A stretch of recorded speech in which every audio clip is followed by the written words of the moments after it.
Join Tom Kelly and the rest of the team each day on the Morning Grind. Then stay tuned for an encore presentation of last night's Landline Now. Weekdays on tncradio.live.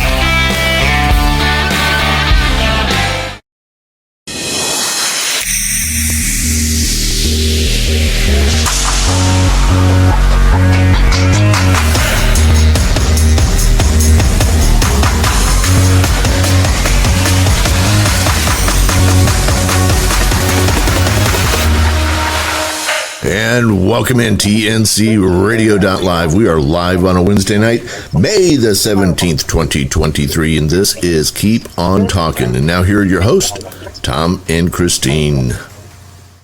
Thank you very much, Tom. It is great to be here like we do each and every week, gathered around the counter of knowledge to discuss all things trusting, our thoughts, opinions on things that are going on, share some stories, much like we used to back in the days before the pandemic, where you could find restaurants you could sit down with at the counter or the driver's tables and just have a nice meal and share some thoughts and develop friendships with drivers. And definitely over the last year or so, we gotten to know some people and develop some friendships here. And speaking of friendships, how are you doing tonight, Christine?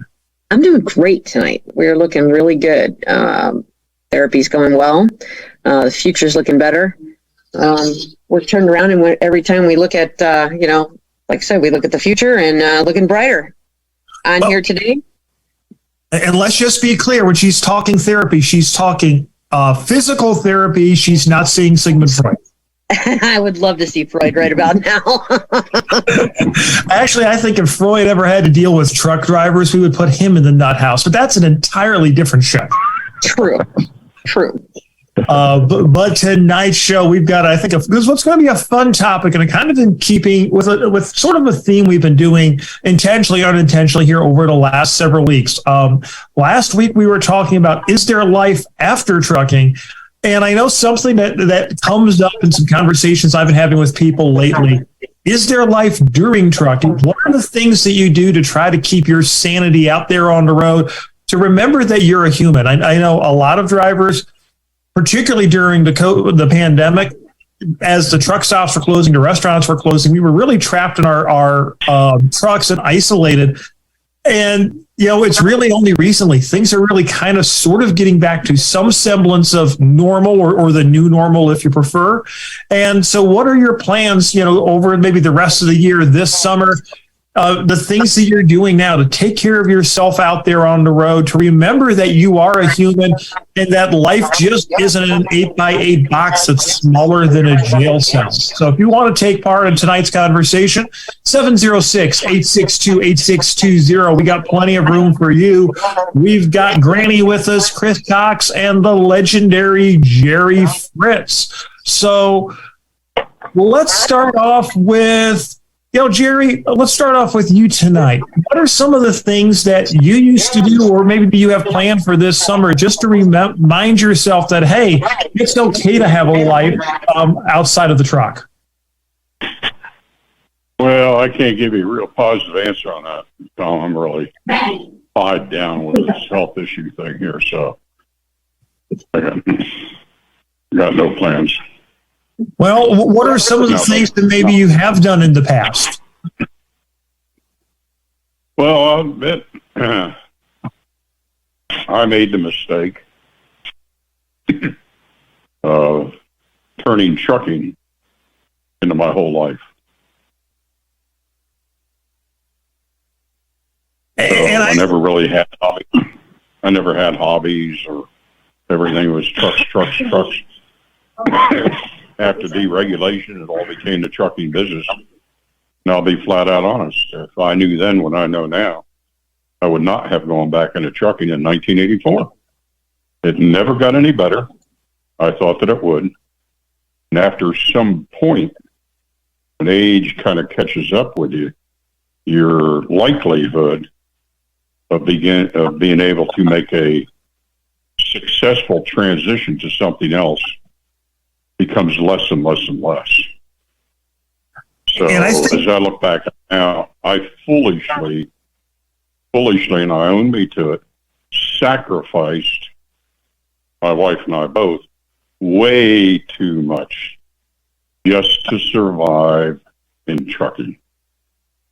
And there's a lot of truth to that. I know I've been guilty of it because, in fact, Christine, one of the things you and I were talking about is, can a truck driver have a life? You know, we were talking about this a little bit over the last day or two. We were just and we didn't go too much into it because we wanted to say some things for tonight.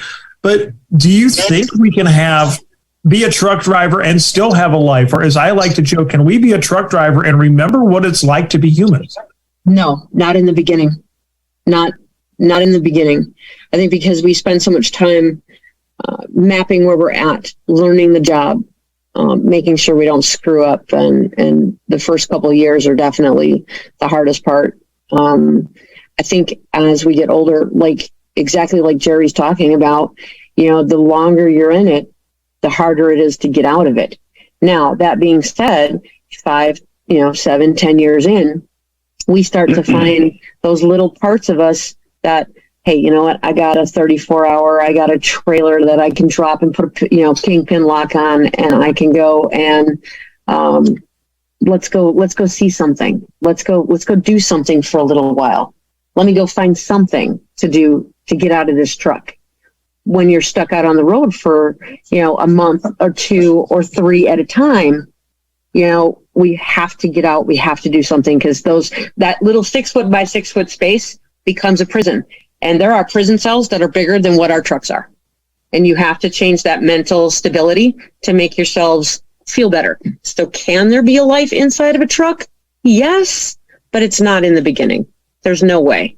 Not really. I've never seen anyone who started out.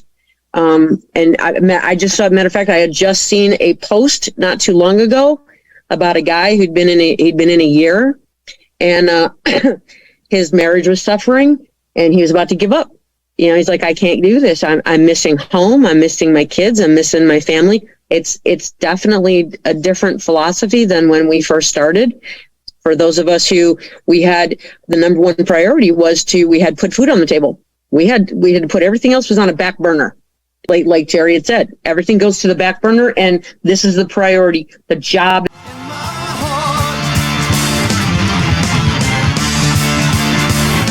Lives don't exist. They just don't. So that's my own personal opinion. Just to survive. Yep, just to survive. And the thing is, I think truckers, and maybe it's our work ethic, maybe it's something to do with the industry, maybe it's the way we were raised, but people who are in trucking for any length of time, I think the question becomes, do we live to work or do we work to live? A lot of people in a lot of industries, they work so they can live. In trucking, and, particularly certain people I know in the medical or the computer professions, it almost seems like they live to work, and they spend so much time in it. I don't want to say they can't find a balance, but trying to find a balance or some semblance is difficult. And in trucking, I don't really know if there is a work-life balance, because if the wheels aren't turning, you aren't earning. And, it seems like to some point, you get to a point where you start getting ahead and you keep chasing, down the road. And it just seems like the more almost like a hamster wheel. Would you say that's right, Christine? Absolutely. The harder you pull, the more you run, the more money you make. Oh, and let's not forget that addiction to that money, because the more money you make and the more the wheels are turning, then you don't want to stop. Oh my God. And then mama starts getting upset that if all of a sudden the paycheck drops a little bit, because she's like, oh yeah, you're getting tired, take a few days off. And then your next paycheck, what's the paycheck? You have to break. Yeah, that's so true. That's so true. So it's really kind of a catch-22. Chris, you jumped in there. We got a couple minutes before break. When you were out there actively driving, were you able to kind of keep your sense of humanity, to have a life on the road? And if so, how were you able to do that? Well, I had the advantage of going through the Schneider Academy, which was a huge advantage because they talked about this a lot. Okay. And one of the things they said was, you have to get out of that truck and you have to hike. Go hiking. Go hiking somewhere. It doesn't have to. You don't have to like climb a mountain and get a Sherpa or anything like that. But go hiking somewhere. Walk around the town if you're on a 10 or a 34 or something like that. Do things like that, because if you don't, you'll drive yourself crazy. And they really stress that a lot. And I've done that, and they're right. They're absolutely right.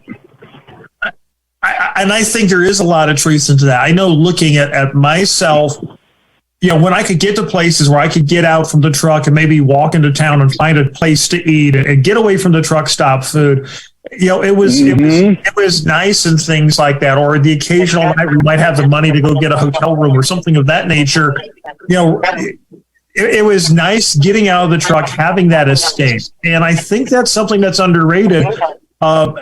And I know a few friends that drive team that they'll go out for 4, 5, 6 weeks at a time, and they don't seem to want to get a hotel room. And I'll say this, in the almost 4 years I teamed, when I got the opportunity to get a hotel on the weekends or the occasional weeknight, I jumped at it because, number one, it gets you out of that 8x8 box. But if you put two adults in there, that 8x8 box just became a 4x4 box. Yep. And it's bad enough if you're related or married, but if you're not, getting that space is important. Even worse. But it's one of those things where there are different ways.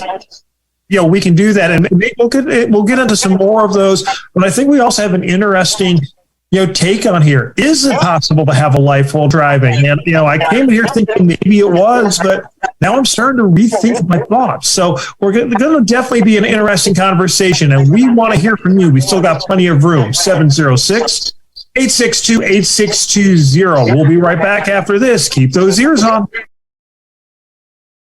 Truckers want to hear. I'm Shelley Johnson with Tom Kelly. We're talking with retired NASA engineer Homer Hickam, who's the author of Rocket Boys, which inspired the movie October Sky. We're talking with Alex Debogorski. He's one of the original stars of Ice Road Truckers. Chip Davis of Mannheim Steamroller. Music icon and Grammy Award-winning country artist Lee Greenwood. We're speaking with racing legend Mario Andretti. Michael Martin Murphey is a legend on the music scene with wonderful ballads and hits like Wildfire and Cowboy Logic. Curtis Grimes. Michael McDowell, the 2021 Daytona 500 winner. Our guest this afternoon is Tom Bodett. You know the name, you know the voice. The Carolina Monkey Gouger, Jimmy Artis. Today we have the honor of speaking again with Long Haul Paul. Today we have Claire Dunn and Logan Mize with us. Stay tuned and stay safe with TNCRadio.live. This blog is brought to you by the Truckers Network at app.thetruckersnetwork.net. 4 simple ways to improve your physical health as a truck driver. Being a truck driver is a rewarding career. However, it's not very rewarding for your physical health. A truck driver's lifestyle makes it difficult for them to be healthy. Because of their lifestyle, truckers are more likely to develop serious health issues like obesity, high blood pressure, diabetes, and more. Although a truck driver's lifestyle doesn't promote healthy living, it doesn't mean that a truck driver cannot be healthy while on the road. There's several ways you can improve your health on the road. Here are 4 things you can start doing today to improve your physical health on the road as a truck driver. Avoid harmful foods. Avoiding unhealthy foods is way harder than it sounds. As a truck driver, your healthy food choices are extremely limited. While it may seem impossible to completely cut out unhealthy foods from your diet, it might be a good idea to cut back. You can start cutting back on unhealthy foods by packing meals in your truck. That way, the next time you get hungry on the road, you can eat a much healthier meal instead of eating greasy, high-calorie fast food. Another way you can start cutting back on unhealthy foods is to make a list of unhealthy items you eat every day and start slowly replacing them with a healthier option. For example, if you drink soda 3 times a day, cut back to 2, then to 1, and then none. Stock up on healthy foods. To live a healthier lifestyle, you have to cut back on heavily processed foods. Unfortunately, a truck driver's diet heavily consists of processed foods. Stocking up on healthy groceries is one of the best ways you can improve your physical health. When grocery shopping before your trip, avoid frozen pre-made meals, sodas, fried foods, chips. Instead, look for whole grain, fruits, veggies, and healthy fats. Start exercising. Exercise is essential to a driver's overall physical and mental health. Truck drivers have to get creative to stay fit while on the road. Finding the time to exercise can be a challenge for truck drivers. Drivers spend up to 11 hours a day on the road. After working all day, exercising may seem like the last thing you want to do, but you'll thank yourself later. Exercising a few times a week will not only improve your physical health, but also mental health. Get a good night's rest. The right amount of sleep is crucial for a truck driver. Lack of sleep can make driving dangerous. A study shows that long-haul truck drivers obtain less sleep than the required amount of alertness on the job. Truckers need a good night's sleep to be fully alert and ready to take on the road the next morning. Truck drivers travel several hundred miles each day. To reach their destination on time, they'll have to prioritize sleep so they can be alert and ready to take on the day. Not only is sleep an important factor for job performance, but it's also important for lowering stress levels and improving your immune system. Now here are some ways to promote better sleep. Turn off electronics an hour before bed. Invest in a good mattress and pillow. Put up curtains in your truck cab. Avoid caffeine before bed. And exercise. This blog was brought to you by the Truckers Network at app.thetruckersnetwork.net. At Hotshot Secret, we share the science behind common diesel problems. For example, stiction. Found throughout the oil system, stiction is the sticky friction that negatively impacts your engine's ability to function at an optimal level. The molecular structure of oil is a hydrocarbon. The engine's extreme heat, tight tolerances, and high pressure cause the oil to break down and release hydrogen, leaving behind varnish, a carbon-based deposit. The varnish clings to the engine's moving parts, creating drag on the turbocharger, oil pump, and pistons. Symptoms of stiction include a rough idle and the loss of fuel economy and performance. Hotshot Secret Stiction Eliminator delivers a 98% clean rating in third-party scrub tests. Its synthetic cleaner plus nano lubricant contains no harmful solvents and is formulated to be left in the engine to safely dissolve stiction for thousands of miles. It works as you drive. Stiction Eliminator is available at truck stops, Tractor Supply, O'Reilly's Auto Parts, and online at hotshotsecret.com. Hotshot Secret, powered by science.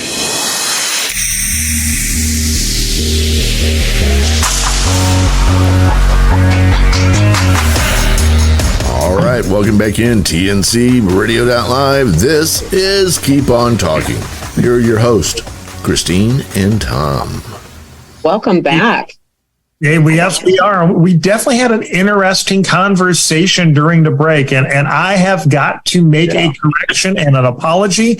And thanks to our team of retired NASA scientists that are hiding in Tom Kelly's basement over at TNC Radio.live's headquarters in Houston, Texas. We were able to find out that a truck is actually closer to about 6.5 feet, and if you're lucky, 7 feet. So I was wrong on the sizes. Well, let's just call it 6x6 box like Christine did. So I was definitely wrong on those sizes there. My apologies, and our thanks to our retired NASA scientists. If we could throw them some extra Spam and Tang tonight as a reward, Tom, that would be greatly appreciated. They always come through in the clutch. But here's the interesting thing that they found out. A jail cell under the federal prison system is 6 by 8 feet. So our trucks are actually smaller than that, and they have one advantage that we don't. They have a toilet. So, by the time you figure in the bed and the gear shift and everything else in there, it is a definite problem that we've got to deal with. So one of the things that I think I'd like to do is, Terry, we really haven't talked to you yet. What are some of your thoughts? I think that for me, being out here almost 36 years, it has definitely changed. I was starting to get very burnt out, and, like Christine had said, I lived in my truck and I did nothing. And then I decided I'm going to put a fishing pole in my truck. I had a bowling ball in my truck. Oh, wow. I have everybody knows I have my mini Schnauzer Murphy. I take her and I walk her every night now, mile or two, weather permitting. I do a lot of painting in my truck, and you have to find things to get your brain off of the steering wheel, off of my next load. You need to decompress, even if it's not going home. I have been home 2.5 days in 10 weeks as of Friday when I'm going to get home again. That's a long time to be away from your family. But I think it all starts with having that amazing support system at home. They had mentioned the lady at home, like, where's the money? You have to have that emotional support from your family to be able to survive for such a long time out here as well. But you've got to find things to get your brain off of this truck. No matter what it is. Everybody has different hobbies. I want to put a bike. I want to buy one of those folding bikes. You got to find things. And it's up to each individual to find something for you. But if you don't, you're done. You're not going to make it. You're going to become too compliant. You're going to end up having issues out here. Suicide, depression is rampant in this industry. You have got to find ways to cope and to get out of this truck mentally and physically. And there is so much truth on that. And, that is discussion. Sorry, go ahead there, Jerry. Yeah, hello? Yeah, I just learned this since I've been off, and actually it was down at rehab, cardiac rehab. Had to do with pleasure in life and, getting that kind of fulfillment. I just having to deal with all that. And I kept noticing about every Thursday, the nurses down there or other patients, and they were kind of excited and happy about it. And they would say to me, what do you got planned for the weekend, Jerry? And I didn't know what to say. I never thought about that. Remember, I'm raised at a dairy farm, too. They kept asking, what is this? So I've never done that. I've worked weekends all my life. Well, researching into here somewhere had to do with the dopamine and all the little chemical things that go through your body for happiness. Get this, it was mentioned, quality of life. And Christine had said earlier, when you get somewhere and you find out that you're going to have a 34 off, then what do you do? In the real world, the anticipation of the pleasure and the visualization of all the things that they're going to do on this weekend is part of that value of fulfillment, enjoyment. I avoid the word happiness because it's a cheap word. But just anticipating it. What are you going to do this weekend? It's like, why do these people keep saying it? And I got thinking, no wonder. This is part of maybe my attitude looking back now. Look at some of what I've never had that. Even on the old union job, we weren't always sure, depending on what load, when we're going to get in, what time we're going to get in, and all that. It was hard to plan, even if you had a day and a half off, because you didn't, we're going to go somewhere Saturday morning. Well, you didn't get in until 2 o'clock Saturday morning, so you're going to go anywhere. So just that, in a normal world, somehow, if you can visualize, maybe you've already done it, you're going to enjoy it again as part of that happiness process. And I think there's a lot of truth to that, Jerry. I mean, one of the things that when I was struggling with some depression myself out on the road a number of years ago, one of the things that I came to realize is happiness is work. You have to put effort into it. You have to do things that are going to make you happy, whether it's finding some kind of a hobby. It could be writing. It could be something you can do on the truck. I know quite a few drivers, Terry, that have went out there and gotten those folding bicycles or even strapped a bicycle to the back of their cab and have rode around. There's trucking runners. There's all different kinds of people who find things out there that work for them. And that is the key, is you have to find something that works for you. It could be something as simple as painting rocks. I don't know anybody who does that. Do you, Terry? Yeah. Gee, I don't know. I've only maybe done 5,000 in the last 4 years. As far as getting out of the industry, I quit driving in September and was off for almost 6 months. And after over 3.5 decades, I think it was the first gentleman that spoke, Jerry. It's almost impossible. It's so hard to retrain your brain and your lifestyle to have that life every day. So what I did, I went out and got 5 part-time jobs. I didn't know any different. Yeah. I don't know how not to work. I literally worked more at home than I do on the truck. You don't know how. It's a struggle. It really is. It really is. And, as we've talked a little bit about on the show, I drove for a major refrigerated company for about 13 and a half years, and I worked pretty hard there.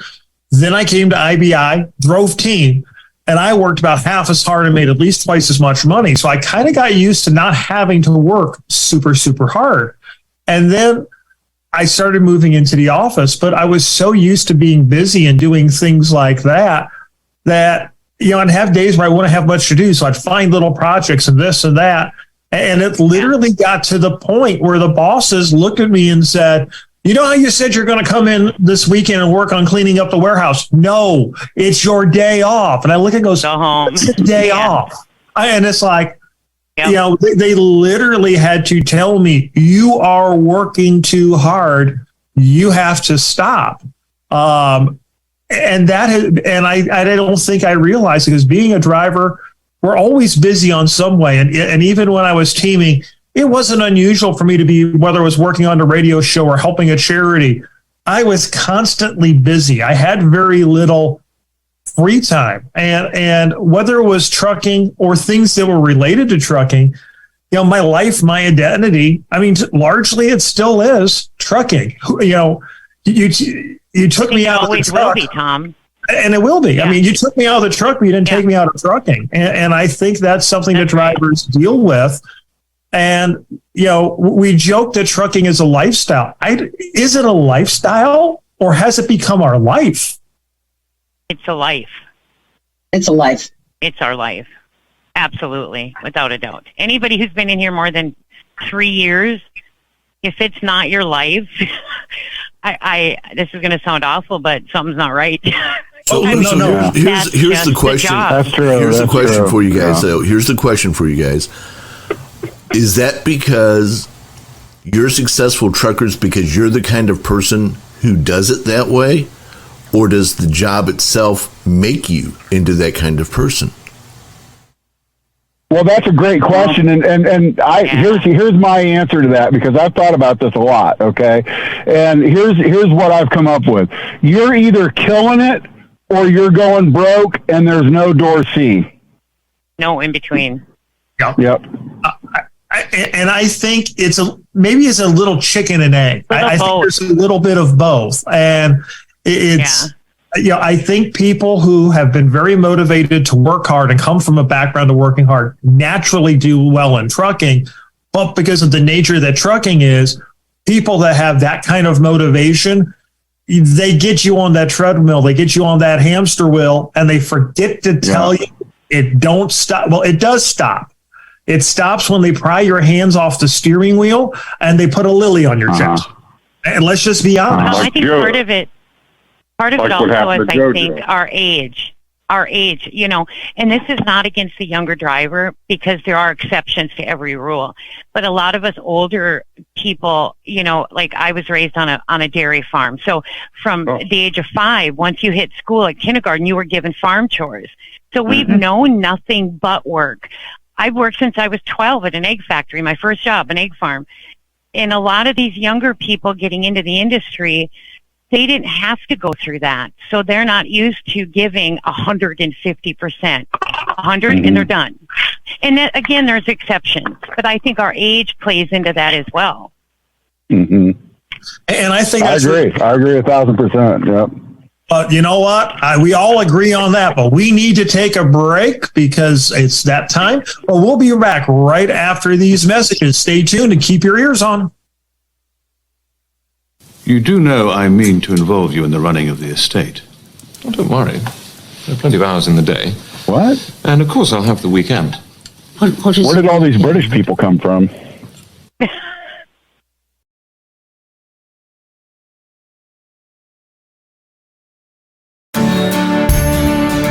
Don't forget, you can hear all of our TNC Radio primetime shows again on our podcasts.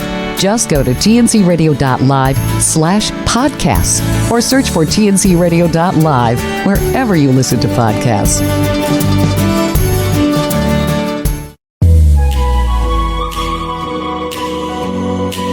Hi, I'm Dr. Christopher Cortman, and now for the Mental Health Minute.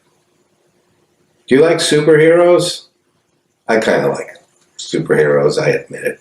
And it seems that most of us in our country do, because what is it now? About 80% of the American movies are either about Spider-Man or Batman, or Spider-Man comes home, or the Batman comes home, or something like that.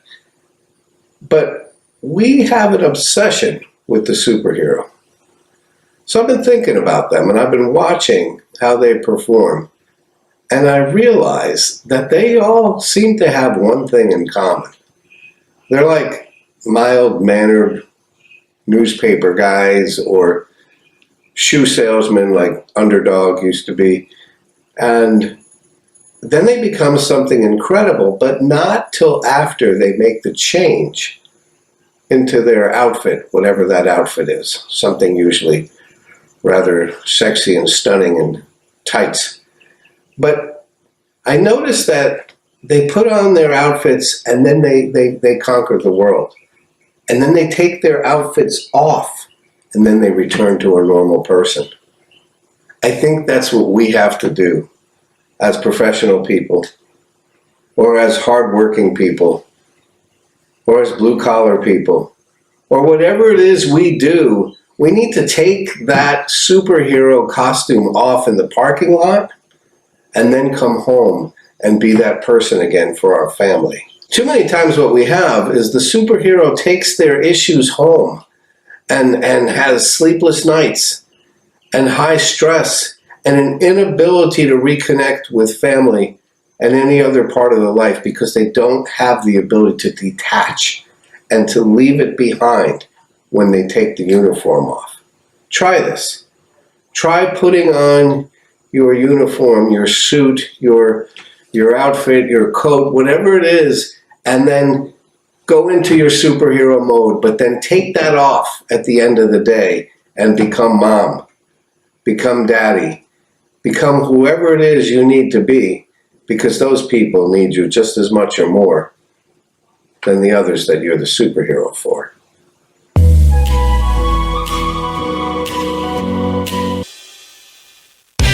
Do you feel like you're facing more than just the physical road ahead of you? Are you wondering if there's more to life? Join Ron Fraser, the host of Truckers Life Radio, every Monday night at 9 p.m. Eastern, where he discusses the spiritual side of a driver's life. On the show, he goes through the spiritual and moral questions drivers face on a daily basis, helping you, the driver, as you travel life's highway.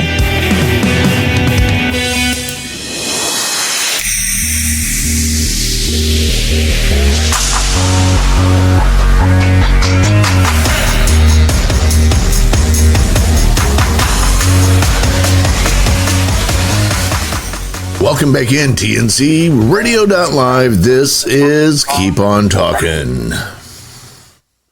Thank you very much, Tom Kelly. I'm Tom Kirk, and last time I checked, she is still Christine Gray. And if you want to participate in tonight's conversation, 706-862-8620. We still got plenty of room for you. But we've been having, kind of a spirited conversation here during the break about a bunch of different things. And one of the things that I think I realized, and I think a few other people here have realized as well, is do we have last week we were talking about, is there a life after trucking? Well, I'm starting to realize that for the last 17 years, my life has been trucking. So it's not just, is there a life after it? Did I have a life? What is my life? And, that is, I think, something that is sometimes very hard to admit to yourself and admit to others that, hey, what I've done for so long, how I identified, how I did my best to supply my family has maybe done me some harm. I mean, Christine, what are some of your thoughts on that? I think that the hardest part about, when they're younger and you first start out, the harm you do, you don't realize that you've done. You pay the price later on. You're working to make sure that you're benefiting. You're benefiting the family. You're providing for the family. You're putting food on the table and paying for everything that needs to be done because that's all you know. That's what you think. And then you don't realize it until many years later, what kind of damage that you've done emotionally to, let's say, your children or to yourself or to your relationships, because it's not something that we normally pay attention to. As a driver, your instincts are, we drive. When I walk out this door, when I'm at home, and the truck stays in the truck, right? That's what we do, because we try not to think about it. But when I go into that truck, when I walk out this door, family stays at home, because otherwise I can't do my job if I'm worried about them at home. It doesn't work. You can't have both. It just doesn't work. So, and, I'm going to add to that what I did during the break there. That goes back, you're saying we don't realize what it was taking off of us because we're young. And that goes back to that person that said to me, oh, you've got one of those jobs. Some people use their body, but you're in one of those jobs where you use up your body. We're like professional athletes. If you start at 18, 20 years old, really, we should be out of it by 45 years old. Gone. We're no different. We use up our bodies, and you don't realize it until you get to our ages now. All the little nicks and bruises and falls and sprains, they begin accumulative after a while. They didn't go completely away. And I think what Christine said, a lot of drivers have trouble shutting off the truck when they go home and getting it out of their head. I do. I'm still thinking about that next load, my next paycheck. If I stay home too long, my check isn't going to cover this, that, and the other. And that's hard. That's the line that a lot of drivers can't seem to draw on the sand. Well, I watched my little niece one time. I love her to death. We lost her due to cancer. But my brother-in-law is with Roadway Express. I was in another carrier, the relay type thing. We're supposed to be home every other day, every couple days. Yeah, we're only home for 8 or 10 hours and we're gone. And one day we all met right there at Columbia, New Jersey. Jake, my sister, and my little niece. It was maybe about 3 at that time. And my little niece and my sister were very, very close. So my niece is standing up on the front seat in the middle of the car. My sister is behind the steering wheel. My brother-in-law, her father, opens the door and goes to get in the car, and my niece climbed in behind my sister because she was like afraid of him. And he was home like I was every couple days or so, but only for 8 or 10 hours or so. But we spent a lot more time at work than we did at home, and our time at home we were always sleeping. I could tell that she was kind of scared of her daddy because she wasn't seeing him enough. Instead of running to him, she kind of ran away. She didn't scream, but you could see she had a little ball. She got in behind her mommy because she felt safer there or something. That's never forgotten. It's in my mind yet today. That had been back in the 70s. I can still see that. I thought, wow, look at what we're doing to our kids. And that was on the ideal job. But we were away from home a lot, not maybe 1,000 miles, but that's the way it was. There were times we got in at 8 o'clock at night. We were called back to work at 4 in the morning. You didn't even see the family. You went to bed and went back to work before the family was even up. And that's really true, Jerry. And I think one of the things that we keep hearing people say now, and I saw this recently, I'm with, IBI is a company where if you don't live within a certain range of certain offices or terminals, you're basically out about, 4 weeks for a week off. And some people say that's too long or things like that. Maybe it is, maybe it isn't. But the one thing that I will say that's different here is when you get a week off, it is a week off. You're guaranteed that Monday through Friday. You're not going to be called by dispatch on Tuesday or Wednesday going, hey, are you ready to go? Are you ready to go? Your home time is basically sacred. So that is something that's different because I've worked at the companies where this is, oh, yeah, you can, if you work 5 weeks, we'll give you 5-6 days off. But it wasn't unusual for a dispatcher to give you a call. Hey, can you help me out and do me a favor? Well, and I'll get you back to the house right after this. Don't worry. 7 weeks later. Don't worry about it. Yeah, we'll get you back. Yeah. Famous last words. But one of the here that I was wondering is, have we grown up? And Tom Kelly actually got me thinking of this, where, okay, trucking, it's kind of like, sort of which came first, our work ethic or the expectations of the industry. But if we go and look at a whole bunch of different movies over the years, whether it's movies like Smokey and the Bandit or various poems and songs that have been written over the years, it talks about how the truck driver is this hardworking man, who's out for weeks, doing all this to help his family survive. And I was reminded of Dan Baker, who's a bit of a motivational speaker in the trucking industry, who wrote Daddy's Just a Trucker Man. And some night I'll share the whole thing. But basically what it was talking about was, a kid was embarrassed that everybody else's kids in the Sunday school class, their parents were lawyers, teachers, doctors, and, the kid's basically crying as he just drives a truck. And the Sunday school teacher, who was in a wheelchair, basically talks about how he was in an accident, changed his life. But it's like the moral of the story is, if it wasn't for truck drivers, America wouldn't eat. They wouldn't do this. They wouldn't do that. So you think everybody else here is important. They couldn't do what they did without your dad.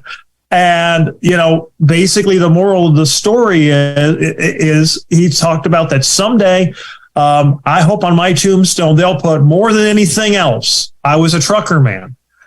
And that was something that I heard and maybe took a little bit too much to heart getting into this industry, because I'm like, everybody was saying, oh, hey, come work for this company because, if you're hauling reefer, so every time you eat that piece of chicken or that vegetable, hey, a reefer brought this company brought this. And it was a source of pride to me. And now I'm starting to maybe realize that source of pride, that worth ethic, maybe put too much in. And we're looking at an industry now where we got a turnover percentage at some companies that's in the high double, if not triple digits. We've got an industry where I think it's 35% don't even stay in 90 days. If we go back a number of years, the average career expectancy of a truck driver, the average was, I want to say 15 plus years. It's down, last I checked, to somewhere between 2 and 3. So clearly something's changing. The expectations are changing. And I think people's expectations saying, I don't want to, work. I don't want to live to work anymore. I'd like to work to live.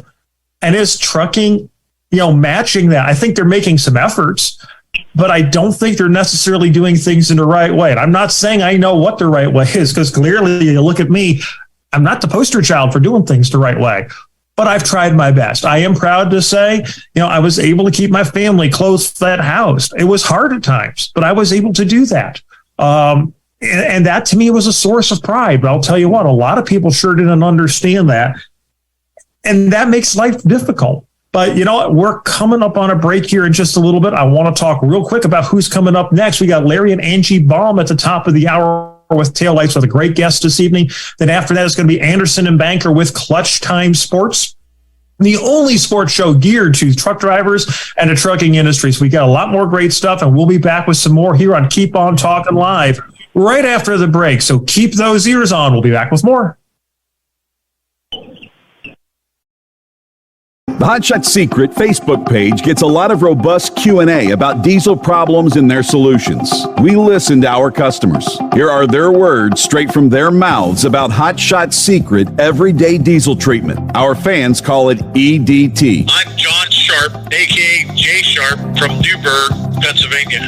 Using EDT, my local fuel mileage went to average of 22 to 23, and my highway MPG went to 26 to 28. Hi, I'm Danny. I'm from Arizona. I drive a 02 Ford Excursion. I use EDT at every fill-up, and my mileage went from 12.5 miles to gallon to 14 miles per gallon. I highly recommend it. Everyday diesel treatment delivers a 6-in-1 premium fuel treatment for every fill-up, every time. Everyday diesel treatment is available at truck stops, Tractor Supply, O'Reilly's Auto Parts, and online at HotShotSecret.com. Hot Shot Secret, powered by science. This blog on TNCRadio.live is brought to you by the Truckers Network at app.thetruckersnetwork.net. 5 best scenic drives for truck drivers. One of the many benefits of being a truck driver is traveling the beautiful United States. Truck drivers spend their life on the road. Although they may get tired of driving, there's still routes and attractions most look forward to seeing. Whether it be cruising down the coast of California, driving in the Smoky Mountains, or passing through the Arizona desert, truck drivers all have their personal favorites. Here are the 5 most beautiful scenic drives rated by truck drivers. Pacific Coast Highway. The Pacific Coast in California, also called Highway 1, is one of the most iconic scenic drives in the United States. Driving along the Pacific Coast reminds you of a movie or TV show. It's about 650 miles long and runs from Capistrano Beach in Orange County to Leggett in northern Mendocino. San Juan Skyway. San Juan Skyway, a scenic byway in Colorado, is known for its million-dollar views. The byway goes across the San Juan National Forest and has provided truckers with beautiful views of the mountains and landscape. Beartooth Highway. Beartooth Highway in Montana is a 68-mile byway that runs through southwest Montana and northwest Wyoming and goes into Yellowstone National Park. Along this drive, you'll see one of the most diverse ecosystems accessible by vehicle in the United States. Keep in mind that the scenic highway closes in the winter due to adverse winter conditions and typically opens up on Memorial Day weekend. I-64 in West Virginia. West Virginia has some of the most beautiful landscapes on the East Coast. Driving down I-64 in West Virginia feels like you're in a painting. If you have time to stop along your truck route, check out Tamarack, located just off I-64 in Beckley, West Virginia. Tamarack is a unique culture center with art from local artisans and delicious food. If you want the full Appalachian experience, check out Tamarack. Utah's Route 12. Utah's Route 12 is one of the most scenic routes in the United States. It's often called the All-American Road. Also, there are 2 national parks at each end of the road, Bryce Canyon and Capitol Reef, and many other unique scenic views. This info blog was brought to you by the Truckers Network at app.thetruckersnetwork.net. Do you have the TNCRadio.live app? It's free and easy to download. Just go to app.tncradio.live, Google Play, or the App Store. Get access to live streaming radio developed by drivers for drivers. Download the TNCRadio.live app today.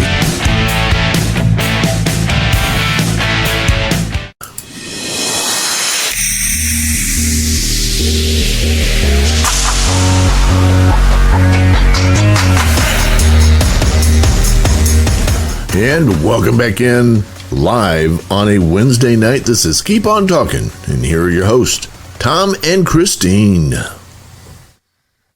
Hey, thank you very much, Mr. Kelly. It's great to be back here in our 4th and final segment. Flo started to flash those lights saying it's time we start wrapping things up so that Larry and Angie can come on here in a few minutes and with their show. But hey, Christine, I'm going to kick it to you here for a second or two. We've you and I, when we first talking about this show, was thinking about maybe more things from the summer vacation standpoint, or, places that, drivers can go, things they can do to maybe get a break. And it's definitely taken a left turn tonight. And I don't mean that in a bad way. We really took that left turn at Albuquerque, but I think we got someplace very important. What are some of the thoughts and takeaways you're getting tonight? Agreed. I think that when we all open up about what we feel, I think it makes a huge difference. Expressing yourself is the highest, like Jerry was talking about, the lack of networking we don't have, or when we do get to like GATS or MATS, or when we used to have the U-shaped table at a TA and we would be able to sit and talk. I don't know about you guys, but I missed White's. That was my favorite place to stop and eat because it was a huge just conference. That's what it turned into. Mm-hmm.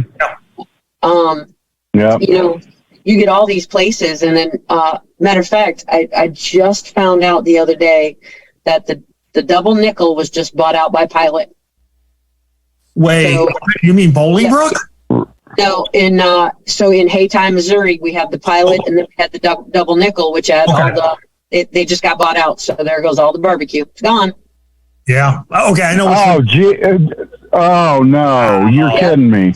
No, it was just bought out, and I got the news from another Pilot driver who called me and told me. I was like, man. So again, that's so they're going to have 2 Pilots right next door to each other. Is that what they're going to? Because Yes, they are. You're going to have two pilots right next door to each other in Haytime, Missouri.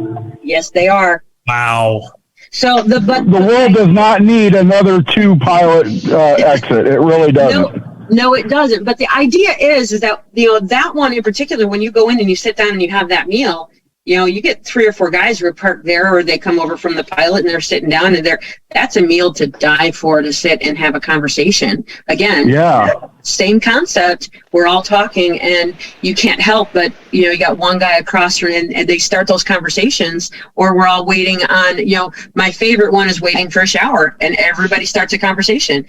Everybody gets tired of truck stop food. Literally truck stop food. That is one of my favorite places to eat, just like when they did it with the Tiger. When to me, they destroyed Tiger.